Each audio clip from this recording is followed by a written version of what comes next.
سلسلہ چل رہا ہے اور اب تھوڑا سا حصہ ہی اس کا باقی رہ گیا. گزشتہ جمعے میں بات ہوئی تھی فتح مکہ کی. گزشتہ سے مراد گزشتہ جمعے تو میں نہیں تھا, اس سے پچھلے جمعے کے اندر فتح مکہ کی. اور فتح مکہ میں جو مردوں اور عورتوں کی بیعت ہوئی اور نبی کریم صلی اللہ علیہ وسلم اور حضرت ہندہ رضی اللہ تعالی عنہ کے مابین جو مکالمہ ہوا, اس کا ذکر آیا. آپ صلی اللہ علیہ وسلم جب مکہ مکرمہ میں داخل ہوئے تو بہت ہی تھوڑی سی کچھ جگہوں پر مزاحمت ہوئی اور باقی لوگ انہوں نے امان لے لی. آپ مکہ مکرمہ میں آنے کے بعد بیت اللہ کی طرف گئے اور خود اپنے ہاتھ مبارک سے, آپ کے ہاتھ میں ایک چھڑی تھی اور اس سے آپ جو بیت اللہ میں جو بت رکھے ہوئے تھے, چاہے وہ بیت اللہ شریف کے اندر تھے یا بیت اللہ شریف کے باہر مطاف کے اندر تھے, آپ خود ان کو ایک اپنی لاٹھی سے گراتے ہوئے جا رہے تھے. اور یہ آیتیں آپ کے لب مبارک کے اوپر تھیں کہ وَقُلْ جَاءَ الْحَقُّ وَزَهَقَ الْبَاطِلُ إِنَّ الْبَاطِلَ كَانَ زَهُوقًا, کہ حق آ گیا اور باطل جو ہے وہ بھاگ گیا, اور یہ باطل ہے ہی کہ اس کی قسمت ہی شکست, اور اس کے مقدر کے اندر اللہ پاک نے جو ہے وہ رسوائی لکھی ہے. اور یہ اوندھے منہ ان بتوں کو آپ اپنی چھڑی کے ذریعے سے گراتے ہوئے جا رہے تھے. تو بعض لوگوں نے لکھا ہے کہ یعنی یہ بت حالانکہ سیسے سے چپکائے گئے تھے, لیکن آپ کی لاٹھی کی زور سے وہ جو ہے پیچھے کی طرف گر جایا کرتے تھے. پھر آپ نے خانہ کعبہ کی چابی منگوائی. عثمان بن ابی طلحہ جو خانہ کعبہ کے جن کے پاس چابی تھی, تو عثمان بن طلحہ کو بلایا اور ان سے کہا کہ خانہ کعبہ کی چابی لائیں. اور آپ اندر داخل ہوئے خانہ کعبہ میں طواف سے فارغ ہو کر. ان عثمان بن طلحہ بعد مسلمان ہوئے, ان سے آپ نے ہجرت سے پہلے ایک دفعہ کہا تھا کہ میرے لیے خانہ کعبہ کھول دو, میں اندر جانا چاہتا ہوں. تو انہوں نے بہت ہی گستاخانہ جواب دیا تھا. مسلمان نہیں تھے اس وقت. تو انہوں نے کہا کہ یہ کعبہ تو معزز لوگوں کے لیے کھولا جاتا ہے, بڑے لوگوں کے لیے کھولا جاتا ہے. تو گویا کہ آپ صلی اللہ علیہ وسلم نے کہا کہ میں آپ کی حیثیت ایسی نہیں سمجھتا کہ آپ کے لیے خانہ کعبہ کو کھولوں. تو آپ نے کہا تھا کہ عثمان ایک دن اس کعبے کی چابی میرے ہاتھ میں ہوگی, پھر میری مرضی ہوگی کہ میں جس کو دوں, میں دوں گا خانہ کعبہ کی چابی. اس نے کہا کہ اگر ایسا کوئی دن بھی ہمارے نصیب میں ہے اور ہماری قسمت میں ہے تو وہ قریش کی تاریخ کا سب سے برا دن ہوگا. تو آپ نے فرمایا کہ نہیں, وہ قریش کی تاریخ کا سب سے اچھا دن ہوگا. تو عثمان بن طلحہ آئے, ان سے کہا خانہ کعبہ کی چابی دیں. چابی انہوں نے دیا, آپ نے خانہ کعبہ کھولا, اندر تشریف لے کر گئے. اس میں تصویریں تھیں دیواروں کے اوپر. تو آپ نے زمزم منگوایا اور کہا کہ دیواروں کی تصویروں کو مٹا دیا جائے, دھو دیا جائے.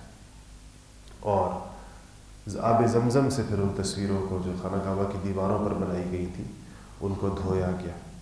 اور آپ اس وقت تک باہر کھڑے رہے جب تک کہ دیواریں صاف نہیں کر دی گئی تصویروں سے. اس لیے اپنے گھروں کے اندر بھی دیواروں کے اوپر یہ تصویریں نہیں لگانی چاہیے. بہت واضح حدیث ہے کہ جس گھر کے اندر کتا ہو اور جس گھر کے اندر تصویر ہو, رحمت کے فرشتے اس گھر کے اندر داخل نہیں ہوتے. اس لیے یہ جو کاغذ کی جو ڈیجیٹل تصویر ہے جو موبائل پر آتی ہے, جو اسکرین پر آتی ہے, اس میں تو علماء کا اختلاف ہے کہ یہ تصویر ہے یا نہیں ہے.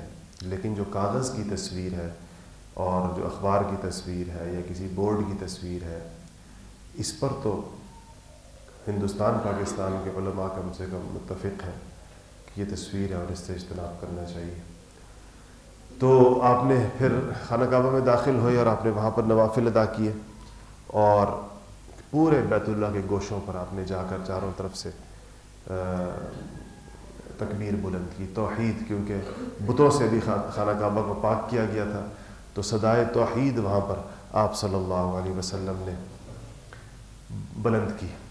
باہر لوگ، ظاہر خانہ کعبہ تو چھوٹی جگہ ہے اور سب لوگ اس کے اندر تو نہیں جا سکتے تھے، اور خانہ کعبہ کی چوکھٹ بھی اوپر ہے، قریش نے اس کو کافی اوپر کر دیا تھا، جو آج بھی اوپر ہی ہے۔ آپ دیکھتے ہیں کہ خانہ کعبہ کا دروازہ جو ہے اس پر چڑھنے کے لیے سیڑھی لگائی جاتی ہے، یہ اس کی اونچائی اسی زمانے سے اتنی ہے۔ قریش نے جب نیا خانہ کعبہ بنایا تھا تو اس وقت اس کی اونچائی اس کے دروازے کی تھی۔ اس میں ایک وجہ تو یہ تھی کہ سیلاب کا پانی آتا تھا، آپ نے دیکھا ہوگا کہ خانہ کعبہ اس طرح نشیب کے اندر ہے، بالکل نیچے، تو اس زمانے میں چونکہ سیلاب کا پانی آتا تھا تو وہ اس کے خانہ کعبہ کے اندر جانے کا اندیشہ ہوتا تھا، گیا بھی تھا کئی دفعہ، اس لیے وہ جو ہے انہوں نے اونچا کیا۔ اور دوسرا اونچا کرنے کے اندر مقصد یہ تھا کہ خانہ کعبہ میں داخلہ قریش کی اجازت کے بغیر نہ ہو، اور دروازہ اتنا اونچا ہو کہ جب تک وہ اس کو سیڑھی نہ لگائی جائے اور اس کا دروازہ باقاعدہ کھولا نہ جائے تو کوئی اس میں جا نہ سکے۔ اور تیسری اس کے دروازے، اس کی حفاظت کے پیش نظر بھی، کیونکہ اس کے اندر سونے چاندی کی چیزیں رکھی ہوئی تھیں، بعض ایسے ہرن اور بعض ایسے بت جو سونے سے بنے ہوئے تھے وہ بھی اس میں رکھے ہوئے تھے، تو اس کی حفاظت بھی وہ اسی میں سمجھتے تھے۔ تو آپ آئے، باہر تشریف لائے خانہ کعبہ میں نمازیں پڑھنے کے بعد، اور آپ نے ایک خطبہ ارشاد فرمایا۔ خانہ کعبہ کی چابی آپ کے ہاتھ کے اندر تھی اور بہت سارے لوگ اس کے امیدوار تھے۔ عثمان بن طلحہ تو یہ سوچ بھی نہیں سکتے تھے کہ وہ بھی اس کی توقع کریں چابی کی، کیونکہ ان کو شاید اپنا وہ سلوک یاد ہوگا جو انہوں نے نبی کریم صلی اللہ علیہ وسلم کے ساتھ کیا تھا اور ہجرت سے پہلے۔ ان کے تو خیر وہم و گمان میں نہیں ہوگا کہ چابی مجھے واپس آئے میرے پاس، میں بھی اس کا امیدوار ہو سکتا ہوں۔ خاندان نبوت کے لوگوں کو، بنو ہاشم کو خاص طور پر اور بنو عبد المطلب کو توقع تھی چابی کی، اور ان متوقع امیدواروں میں سیدنا عباس حضور کے چچا، سیدنا علی ابن ابی طالب رضی اللہ تعالیٰ عنہ، ان حضرات کا خیال یہ تھا کہ یہ بہت بڑی سعادت ہے اور یہ بہت بڑی یہ خوش بختی ہے کہ کسی کو خانہ کعبہ کی تولیت مل جائے، تو وہ اس کے امیدوار تھے۔ تو آپ آئے اور آپ نے دروازے کے اوپر کھڑے ہو کر کعبے کے ایک خطبہ ارشاد فرمایا۔ اس خطبے کے کچھ جملے میں آپ کو سنا دیتا ہوں، جو خطبہ تو حدیثی کتابوں کے اندر پورا آیا۔ تو آپ نے خطبے میں کہا کہ لا الہ الا اللہ وحدہ لا شریک لہ صدق وعدہ ونصر عبدہ وہزم الاحزاب وحدہ۔ آپ نے سنا ہوگا کہ یہ خطبہ اس طریقے کے ساتھ، لا الہ الا اللہ وحدہ لا شریک لہ صدق وعدہ ونصر عبدہ وہزم الاحزاب وحدہ۔ یہ آج کل بھی خطبہ اپنے خطبوں کے اندر یہ ابتدائی جملے پڑھتے ہیں، یہ وہی جملے ہیں جو آپ صلی اللہ علیہ وسلم نے بیت اللہ کے دروازے میں کھڑے ہو کر فتح مکہ کے بعد جو آپ نے ارشاد فرمائے تھے۔ تو آپ نے فرمایا کہ اللہ کے سوا کوئی معبود نہیں اور اس نے اپنا وعدہ سچا کر دکھایا، یعنی یہ جو فتح مکہ ہے یہ اللہ تعالیٰ کا وعدہ ہے جو سچا ہو گیا، اور اللہ نے اپنے بندے کی مدد کی، اور اللہ نے دشمنوں کی تمام جماعتوں کو تن تنہا اللہ پاک نے شکست دی۔ انبیاء علیہ الصلوۃ والسلام کا اور نیک لوگوں کا طریقہ یہ ہوتا ہے کہ وہ کامیابیوں کو، سرفرازیوں کو، سربلندیوں کو اور نعمتوں کو اللہ تعالیٰ کی طرف منسوب کرتے ہیں، اس کو اپنی طرف نہیں منسوب کرتے۔ یہ شیطان کا طریقہ ہے کہ وہ چیزوں کو اپنی جانب منسوب کرتا ہے، اور ہم انسانوں کے اندر بھی جس انسان کی رحمانیت سے مناسبت ہوتی ہے تو وہ ساری نعمتوں اور کامیابیوں کو اللہ تعالیٰ کا فضل سمجھتا ہے، اور جس شخص کی مناسبت جو ہے وہ شیطانی مزاج کے ساتھ ہوتی ہے وہ دنیا کے اندر اللہ تعالیٰ کی نعمتوں کو اور اللہ تعالیٰ کی عطاؤں اور اللہ تعالیٰ کی بخششوں کو اپنے بازوؤں کا کمال سمجھتا ہے۔ جیسے قارون تھا، قارون کو جب کہا گیا کہ تمہارے پاس جو دولت ہے یہ اللہ تعالیٰ کی طرف سے، تو اس نے کہا تھا کہ یہ تو میں نے خود اپنے زور بازو سے کمائی ہے، یعنی اس میں العیاذ باللہ گویا کہ اللہ تعالیٰ کا کوئی کردار نہیں ہے مجھے مال دینے کے اندر۔ تو یہ قارونی اور حامانی اور فرعونی سوچ جو انسان کی ہوتی ہے وہ یہ کہ اپنی دولت کو یا اپنے منصب کو یا اپنی شہرت کو یا اپنی عزت کو یا اپنے پاس کسی بھی نعمت کو خالص اللہ کا فضل سمجھنے کی بجائے اپنا کمال سمجھنا، اس کو یہ سمجھنا کہ کوئی میرے اندر کو بہت بڑا وصف ہے، یہ بڑا خطرناک مزاج ہے۔ اللہ تعالیٰ ایسے سر کو نیچا کیے بغیر موت نہیں دیتے جب تک اس کو اس کا سر جھکا نہ دیا جائے، اور جب تک اللہ پاک اس کے غرور کا دنیا کے اندر علاج نہ کر دے اور اس کے دماغ سے اس خناس کو نکال نہ دے، تو دنیا سے ایسا بندہ عام طور پہ اگر مسلمان ہے تو رخصت نہیں ہوگا۔ کافر ہے اور آخرت کے ابدی عذاب ہے تو اسی حالت غرور میں بھی دنیا سے جا سکتا ہے۔ اگر مسلمان ہے اور اسے جنت کے اندر جانا ہے بالآخر ساری سزائیں بھگتنے کے بعد، تو اس کو اس چیز کی دنیا کے اندر سزا ملتی ہے۔ تو آپ نے فرمایا کہ یہ سب اللہ تعالیٰ نے تنہا اللہ تعالیٰ نے شکست دی، مطلب یہ کہ کوئی شائبہ بھی نہ ہو ہماری شرکت کا اس کے اندر، کہ ہم اس فتح مکہ کے اندر یہ سمجھیں کہ ہم نے بھی کوئی بڑا کمال کیا۔ پھر آپ نے فرمایا کہ اے لوگوں، جو خصلت اور عادت چاہے جانی ہو، یعنی وہ چیز جو خواہ وہ کوئی خصلت یا عادت یعنی کوئی طریقہ کار، طرز زندگی جاہلیت کے زمانے کا، یا چاہے وہ کوئی مالی طور طریقہ ہے، یعنی تمہارے جو مالی معاملات ہیں، لین دین ہے، یا تمہاری معاشرت اور رہن سہن کے جو طریقے تھے آج سے پہلے کا جس کا دعویٰ کیا جا سکے، وہ سب میرے قدموں کے نیچے ہیں۔ تحت قدمی موضوع، دوسری جگہ آتا ہے کہ جاہلیت کے جتنا شعار ہے، وہ ساری چیزیں جو جاہلیت کے اطوار ہیں، جاہلیت کے جو طور طریقے ہیں، چاہے وہ مالی لین دین سے متعلق ہیں، جیسے کہ سود ہے، دیگر چیزیں تھیں جس کے بارے میں آگے چل کر پھر حجۃ الوداع کے اوپر بالکل واضح احکامات آ گئے، لیکن آپ نے یہ بتایا کہ جب اسلام کہیں پر آتا ہے اور نبی جب کہیں پر آتا ہے تو وہ اپنا طرز زندگی لے کر آتا ہے، اپنے طور طریقے لے کر آتا ہے، اپنی تہذیب اور اپنا تمدن لے کر آتا ہے۔ یہ نہیں کہ وہ کفر کی یا زمانہ جاہلیت کی صرف وہی چیزیں باقی رکھی جاتی ہیں جن کے ساتھ اسلام کو کوئی مسئلہ نہیں ہوتا، جس کو اسلام دوبارہ سے اس کی اجازت دیتا ہے یا اس کو اسلام اس کو قائم رکھنا چاہے تو رکھتا ہے، ورنہ اس بنیاد پر نہیں۔ پھر آپ نے فرمایا کہ بیت اللہ کی دربانی اور حاجیوں کو زمزم کا پانی پلانا، یعنی یہ خدمتیں جن لوگوں کے ذمے تھیں یہ اسی طرح برقرار رکھی جائیں گی، یعنی یہ خدمتیں ان سب کو یہ ڈر تھا کہ ہم سے یہ خدمتیں لے لی جائیں گی اور صحابہ کو دی جائیں گی۔ آپ نے کہا یہ حسب دستور برقرار رکھی جائیں گی، اور آپ نے فرمایا کہ یاد رکھو کہ جو شخص خطأً قتل کیا جائے، قتل خطا جس کو کہتے ہیں، غلطی سے جو انسان سے قتل ہو جاتا ہے تو کوڑے سے یا لاٹھی سے، تو اس کی دیت یعنی خون بہا، اس کا جو معاوضہ ہے غلطی سے قتل ہونے کا، وہ 100 اونٹ ہوں گے جن میں سے 40 اونٹنیاں حاملہ ہوں گی۔ اور آپ نے فرمایا کہ اے قریش، اللہ تعالیٰ نے جاہلیت کی نخوت، تکبر کو اور غرور کو اور آباء و اجداد پر فخر کرنے کو یہ اللہ نے باطل کر دیا، یعنی یہ طریقہ ختم ہو گیا اب دنیا سے۔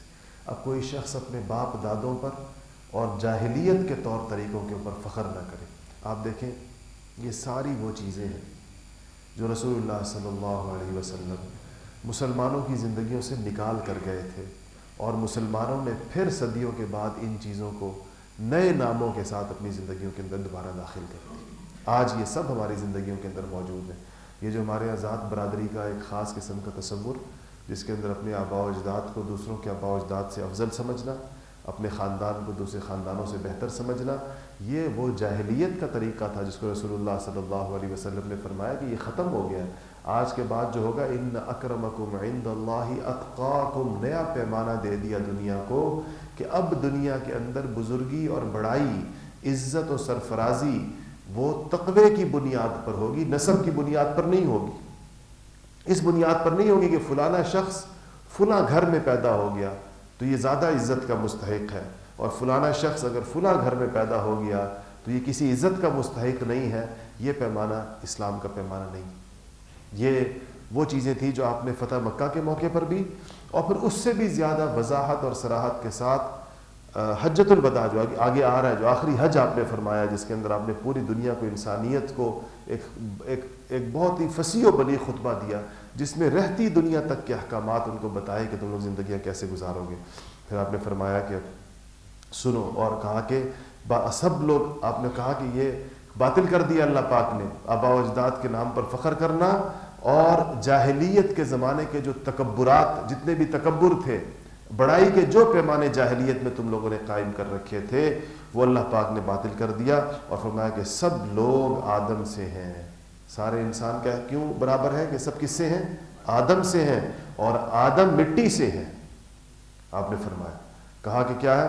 کیوں کہ الناس من آدم، سارے کے سارے لوگ آدم کی اولاد، آدم سے ہیں. وآدم من تراب، اور آدم جو ہے وہ مٹی سے ہیں. اس لیے انسان کو تکبر اور غرور جو ہے وہ زیب نہیں دیتا. پھر آپ نے فرمایا، یہ آیت تلاوت کی کہ یا ایھا الناس انا خلقناکم من ذکر و انثی وجعلناکم شعوبا وقبائل لتعارفوا ان اکرمکم عند اللہ اتقاکم ان اللہ علیم خبیر. یہ آیت آپ نے یہاں تلاوت فرمائی کہ اے لوگوں، ہم نے، اللہ فرما رہے ہیں، ہم نے تم کو مرد اور عورت سے پیدا کیا. مطلب یہ کہ تم میں سے کوئی شخص کیسے کسی امتیازی حیثیت کا تقاضا کر سکتا ہے جبکہ دنیا میں آنے کا طریقہ سب کا ایک جیسا ہے. تم سب کے سب مرد اور عورت سے پیدا ہوئے ہو. یا تو دنیا میں کوئی انسان کہے کہ میں آسمان سے براہ راست زمین پر اترا ہوں، اس لیے مجھے جو ہے وہ زیادہ عزت زیبا ہے اور مجھے میری کوئی حیثیت اور شان زیادہ ہے. تو اللہ فرما رہے سب ایک ہی طریقے سے پیدا ہوئے دنیا، یعنی سب عورت اور مرد سے تمہیں پیدا کیا اللہ پاک نے، اور تم کو شاخوں وجعلناکم شعوبا وقبائل، اور اللہ پاک نے تم کو شاخوں اور برادریوں یعنی خاندانوں اور قبیلوں کے اندر تقسیم کیا. یعنی تمہارے خاندان اور قبیلے بنائے. کیوں بنائے؟ لتعارفوا، تاکہ تمہیں ایک دوسرے سے تعارف کرنے کے اندر آسانی ہو. کون کس کا بیٹا ہے؟ ظاہر بات ہے یہ قبیلہ ایسے ہی بنتا ہے، فلانے کا بیٹا ہے، فلانے کا پوتا ہے، فلانے کا پڑ پوتا ہے. تو اس طرح ایک بندے کی اولاد ایک طرف سمجھی جائے ایک نام ہوتا ہے، ان کا دوسرے بندے کی اولاد کا دوسرا نام ہوتا ہے. تو اللہ پاک نے فرمایا کہ لتعارفوا، یہ تمہارے تعارف کے لیے. کوئی نہ کوئی انسان کو آخر انٹروڈکشن تو چاہیے ہوتا ہے نا، تاکہ دوسرے سے ممتاز ہو سکے، غائبانہ کسی کا تعارف کرا سکے. تو یہ تمہارے قبائل اور تمہاری شاخیں اور برادریاں اور ذاتیں اس لیے بنائی گئی ہیں. یہ اس سے نہیں ہے کہ تم اس کی بنیاد کے اوپر فخر کرو. یعنی یہ کہا لفظ قرآن نے کیا ہے؟ لتعارفوا. یہ نہیں کہا گیا لتفاخروا کہ تم فخر کرو اور سینہ چوڑا کرو اور کہو کہ جی میں فلانا ہوں اور میں فلانا ہوں. اور کسی انسان کو صرف اس کی ذات کی بنیاد کے اوپر کمتر سمجھنا اور اس کی اہانت اور تذلیل کرنا، یہ ظاہر بات ہے کسی طور اسلام میں جائز نہیں ہے. پھر آپ نے فرمایا کہ ایک اور پھر ان اکرمکم، آیت کا آخر تھا ان اکرمکم عند اللہ اتقاکم، اللہ کے نزدیک اکرمکم، اکرم کہتے ہیں انتہائی معزز کو. اکرم اس میں تفضیل کا صیغہ ہے کہ جو تمہارے درمیان سب سے زیادہ جو معزز ہے تم لوگوں کے اندر، عند اللہ، اللہ کے نزدیک، وہ کون ہے؟ اتقاکم، جو سب سے زیادہ اللہ تعالیٰ سے ڈرنے والا ہے، خدا ترس ہے. پھر آپ نے فرمایا کہ قریش سے آپ نے پوچھا کہ اے قریش، میرے بارے میں تمہارا کیا خیال ہے؟ اب یہ قریش سارے نیچے مکہ میں تو آپ داخل ہو گئے، مزاحمت نہیں ہوئی تھوڑی سی کے علاوہ، کسی کو لڑنے کی ہمت نہیں ہوئی. اب سب اپنی قسمت کا انتظار کر رہے ہیں کہ ہمارے بارے میں کیا فیصلہ فرماتے ہیں. دنیا کا کوئی بھی فاتح ہو، کتنی آپ نے فتوحات کی تاریخ پڑھی ہوگی، نادر شاہ کا دلی میں آنا اور بعد کے لوگ جتنے بھی آئے، دنیا کا کوئی بھی فاتح ہوتا تو اب وہ یہ کہتا کہ کیا ہوگا، اب قتل عام ہوگا. اور جس طرح کے چنگیزیوں کے لشکر جب داخل ہوئے تو اس نے قتل عام جب کیا تو کسی نے کہا اس سے کہ خدا، عورتیں نکلیں اور ہزاروں لاکھوں لوگ مار دیے گئے. تو کسی نے آ کر اس تیموری سے کہا کہ خدا کے لیے بس کرو، کیا تمہاری تلوار کی پیاس ختم نہیں ہوئی؟ اتنا خون بہا دیا، لاکھوں لوگ تم نے قتل کر دیے. اس نے کہا کہ میں نے قسم کھائی ہے کہ جب تک انسانوں کے خون اتنے اوپر نہیں آ جائیں گے، اتنا زیادہ نہیں ہوگا کہ میرے گھوڑے کے پیٹ کو جا کر خون لگے، اس وقت تک تلواریں روکی نہیں جائیں گی. تو جب اور لوگوں نے فریاد کی تو کسی نے کہا کہ تمہاری قسم اس طرح پوری کرتے ہیں کہ نیچے سے خون کا چھینٹا تمہارے گھوڑے کے پیٹ کو ڈال دیتے ہیں، پیٹ کو لگ جائے تو تمہاری قسم بھی پوری ہو جائے گی، اور مزید تم جو ہے وہ قتل و غارت بند کرو مفتوحہ علاقوں کی اور مفتوحہ لوگوں کی. تو انسانیت کی تاریخ تو ان چیزوں سے بھری پڑی ہے. حالانکہ اگر دیکھا جائے تو جن لوگوں پر اس نے فتح حاصل کی تھی انہوں نے اس کا کوئی جرم نہیں کیا تھا، یعنی ان لوگوں نے اس کے بندے نہیں مارے تھے، کبھی اس سے جنگ نہیں کی تھی، وہ تو ویسے ہی اٹھ کر ایک پوری دنیا فتح کرنے کے لیے نکلا تھا، ان قوموں کے ساتھ تو اس کا کبھی واسطہ ہی نہیں پڑا تھا۔ یہاں تو وہ لوگ سامنے تھے جن میں سے ایک ایک کے اوپر مختلف جرائم تھے، آپ صلی اللہ علیہ وسلم کو ستانے کے، تکلیفیں دینے کے، اذیتیں پہنچانے کے، پھر صحابہ کو مختلف غزوات کے اندر قتل کرنے کے، ان کو اپنے مکانوں سے نکالنے کے۔ یہ جو لوگ سامنے کھڑے تھے اس وقت، یہ سب کے سب صحابہ کی جائیدادوں کے اوپر قابض تھے اس وقت، ان گھروں میں رہ رہے تھے جو گھر صحابہ ہجرت کے وقت چھوڑ کر گئے تھے، ان گھروں میں یہی لوگ رہ رہے تھے۔ خود نبی کریم صلی اللہ علیہ وسلم کا گھر بھی انہی لوگوں کے پاس تھا، جس میں آپ خود پیدا ہوئے تھے، جس کے اندر آپ پلے بڑے تھے، جس گھر میں آپ نے شادی ہوئی تھی آپ کی، جس گھر کے اندر آپ کی ساری اولاد پیدا ہوئی تھی، وہ سارے گھر ان کے پاس تھے۔ اچھا، گھروں کی بات یاد آئی تو میں آپ سے عرض کروں کہ کچھ صحابہ آئے حضور کے پاس کہ اب ان جائیدادوں کا کیا ہوگا، کہ ہم نے جو گھر چھوڑے تھے وہ تو موجود ہیں، زیادہ عرصہ تو نہیں گزرا، 8واں سال تھا، 8 سال پہلے ہی گئے تھے لوگ یہاں سے، تو کہا کہ ہمارے ان گھروں کا کیا ہوگا۔ آپ صلی اللہ علیہ وسلم نے فرمایا کہ جو چیز اللہ کے لیے، ہجرت کا مطلب ہوتا ہے کہ اپنی مال اور اپنی علاقہ اللہ کے لیے چھوڑ دینا، تو جو تم نے چھوڑ دیا ایک دفعہ اللہ کے نام پر، اب اس کے اوپر صبر کرو، میں اس کے عوض تمہیں جنت کے گھر دلواؤں گا، اس پر تم صبر کرو، اس کے عوض اللہ پاک جنت کے گھر عطا فرمائیں گے۔ تو انہوں نے بالکل، صحابہ نے بڑی سیر چشمی کے ساتھ، بڑی خوشی کے ساتھ اس بات کو مان لیا۔ کسی نے، خود نبی کریم صلی اللہ علیہ وسلم نے اپنے گھر کا کوئی مطالبہ نہیں فرمایا، کسی کو طلب نہیں کیا، حالانکہ اس وقت آپ کس شان کے ساتھ داخل ہوئے تھے مکہ مکرمہ کے لیے کہ آؤ بتاؤ میرا گھر خالی کرو، یہ چیزیں چھوڑ دی۔ تو آپ نے فرمایا کہ قریش، کیا خیال ہے تمہارا میرے بارے میں، اب میں تمہارے ساتھ کیا کروں گا، تمہاری رائے کیا ہے، اندازہ کیا ہے؟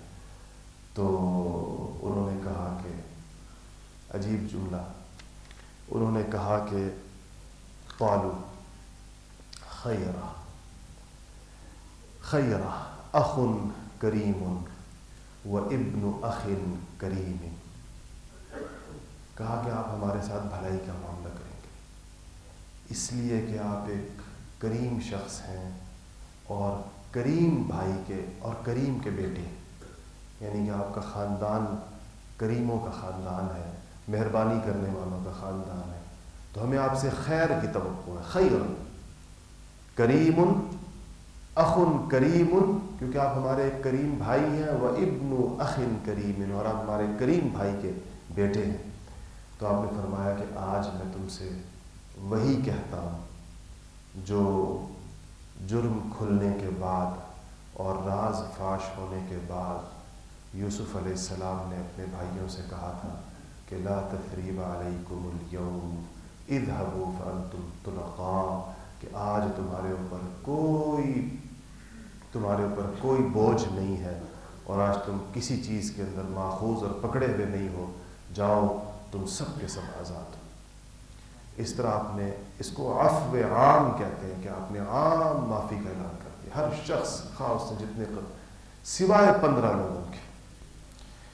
15 لوگ ایسے تھے وہ بدبخت ازلی، جن کے بارے میں حکم خدا بندی یہ ہوا کہ ان کو ان کے جرائم کی سزا دی جائے گی، اور ان میں سے ایک تو اتنا بدبخت تھا کہ جب اس کے پیچھے صحابہ کو بھیجا تو وہ خانہ کعبہ کے اندر بھاگ گیا، اور خانہ کعبہ میں جا کر خانہ کعبہ کے پردے کے پیچھے کعبے کی دیوار کے ساتھ چمٹ گیا کہ اس جگہ تو مجھے کوئی نہیں قتل کرے گا۔ آپ نے صحابہ سے فرمایا کہ اس کو وہیں قتل کر دو۔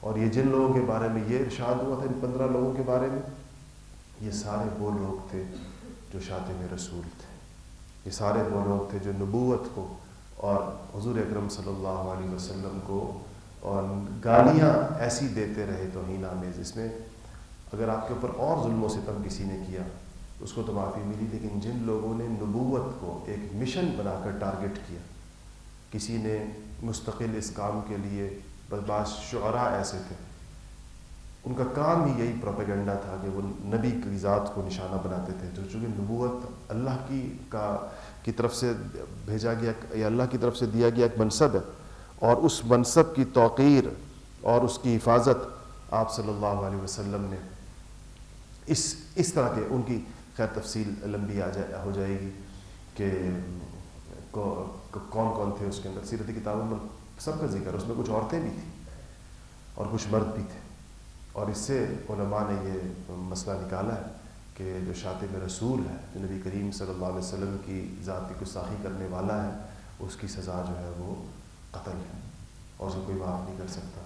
اور یہ لوگ بڑا لوگوں کو مس گائیڈ کرتے ہیں جو یہ کہتے ہیں کہ حضور پر, اول تو وہ جس طرح بے سر و پا قصے کہ ایک عورت حضور پر کوڑا پھینکتی تھی, آپ نے اس کو معاف کر دیا, یہ تو ہم نے تو کہیں نہیں پڑھا یہ قصہ آج تک. جتنا دین ہم نے پڑھا ہے اس میں تو کہیں نظر نہیں آیا. البتہ کسی اور کے پاس کوئی اور صحیفہ ہو جس کے اندر یہ لکھا ہو تو ہمیں بتائیں کہ کہاں لکھا ہے. اس کے بعد جو ہے یہ آخر یہ فتح مکہ پر, یہ حدیث کی مستند کتابوں کے اندر جن 15 لوگوں کو آپ نے معافی نہیں دی, اور جن میں سے کچھ لوگ تو پھر ایسے تھے کہ وہ ایک اور طریقے کے ساتھ, لیکن ان میں سے جو اتنی کافی سارے لوگ جو قتل کیے گئے, عورتیں قتل کی گئیں, یہ اسی جرم کے اندر قتل کی گئی. اسی کے اوپر ائمہ اسلام نے کتابیں لکھی ہیں, صارم المسلول علی شاتم الرسول. شاتم کہتے ہیں گالی دینے والے کو, شاتم, شتم عربی کے اندر گالی کو کہتے ہیں, تو نبی کو گالی دینے والے کو شاتم کہتے ہیں, شاتم رسول. تو شاتم رسول کی سزا وہ قتل ہے. اور یہ کام جو ہے ظاہر بات ہے کہ اسلامی حکومتوں کا ہے, مسلمانوں کی حکومتوں کا ہے کہ اس پہ دنیا کے اندر آپ دیکھیں ذرا عجیب بات ہے کہ ملک سے غداری کی سزا تو موت ہے, اور ساری دنیا کے اندر ہے کہ اس فلانا جو ہے غدار ہے تو غدار کی سزا موت ہے. اور نبی کی گستاخی کے اوپر اس پر کہتے ہیں ڈیبیٹ کریں کہ جی کیا سزا ہونی چاہیے, آئیں اور بات کریں. اور ٹی وی چینلز لگے ہوتے ہیں, جاہلوں کو بٹھایا ہوا ہوتا ہے, ایک سے بڑا ایک جاہل اس پر اپنی رائے دے رہا ہوتا ہے کہ کیا ہونا چاہیے اور کیا نہیں ہونا چاہیے. اس کے بارے کے اندر احادیث میں قرآن سے واضح طور پر ارشادات ہیں. اور یہ امام مالک رحمۃ اللہ علیہ فرمایا کرتے تھے کہ اس امت میں کیا باقی رہ گیا, اس امت کے اندر خیر کی کیا چیز باقی رہ گئی جو خود زندہ ہو اور اس کے نبی کو گالی دی جاتی ہے. وہ کیا امت ہے. امام مالک اپنے اس دور کے کہتے تھے کہ نہیں, وہ کیا اس امت پر وہ دن بھی آئے گا کہ یہ لوگ زندہ ہوں گے اور ان کے نبی کو گالی دی جائے. تو یہ نامسعود اور منحوس دور دیکھے ہمیں دیکھ, ہمارے زمانے میں تھا, ہمیں یہ ایسی بے برکت زندگیاں ہماری تھیں, ورنہ شاید پچھلی صدیوں کے اندر امت نے نہ دیکھا ہو یہ منظر. اور تو اس بارے میں جو قرآن کے احکامات, حدیث کے احکامات آپ نے فتح مکہ کے موقع کے اوپر اس پر آپ یعنی رحمت للعالمین تھے, اتنے بڑے بڑے جرائم کو معاف کر دیا, اتنے بڑے بڑے لوگوں کو اپنے خاندان کا آپ نے کوئی کہیں پر بھی ان سے وہ نہ لیا. لیکن جن لوگوں نے نبوت کو مشن بنا کر نشانہ بنایا تھا ان کے لیے معافی کا اعلان نہیں ہوا. جب آپ فارغ ہوئے خطبے سے تو آپ مسجد میں بیٹھ گئے اور بیت اللہ کی کنجی آپ کے ہاتھ میں تھی, تو سیدنا علی رضی اللہ تعالیٰ عنہ نے کہا, گزارش کی کہ یا رسول اللہ یہ کنجی ہمیں عطا فرما دیجیے. اور کیونکہ ہمارے ساتھ زمزم تو پہلے ہی سے اس خاندان کے پاس تھا, تو کہا کہ یہ سقایت جو ہے نا, اس کو کہتے تھے سقایت, زمزم پلانا, وہ پہلے سے حضرت بنو ہاشم کے پاس تھا یہ منصب. تو کہا زمزم سقایت کے ساتھ اس کو حجابت کہتے تھے, کہا کہ یہ منصب بھی اللہ پاک ہمیں عطا کر دے تو یہ شرف ہوگا. تو اس پر آیت قرآن کی آئی کہ ان اللہ یأمرکم ان تؤدوا الامانات الی اہلہا, اللہ تعالیٰ تم کو یہ حکم دیتا ہے کہ امانتیں اپنی امانت والوں کو پہنچا دو.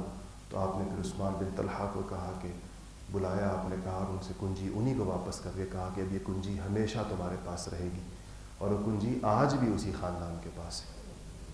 یہ شیبہ انہی کے بیٹے کا نام تھا, طلحہ کے بیٹے کا نام, عثمان کے بیٹے کا نام شیبہ بن عثمان. اس خاندان کو آج بھی آپ نے نام سنا, وہ خاندان ہے بنی شیبہ کہتے ہیں. تو یہ اسی خاندان کے پاس ہے. اور آپ نے فرمایا تھا کہ یہ تم کو میں نے نہیں دی کنجی, تم کو اللہ نے دلائی ہے, اور جو تم سے لے گا وہ بڑا ظالم ہوگا. یہ ظالم ہوگا جو تمہارے گھر سے تم سے چابی لے گا. تو اب دیکھیں کتنے حکومتیں آئیں اور گئیں, اور خصوصاً سعودی عرب کا نظام آپ کو پتہ ہی ہے کیسے ایک ہی خاندان کے ہاتھ میں ہے سارا کچھ. اس کے باوجود اس حدیث کی وجہ سے خانہ کعبہ کی چابی لینے کی ہمت کسی کی نہیں ہوتی کہ خانہ کعبہ کی چابی, کیونکہ تو اس کے بارے میں آپ کہہ گئے کہ وہ ظالم ہوگا جو لے گا.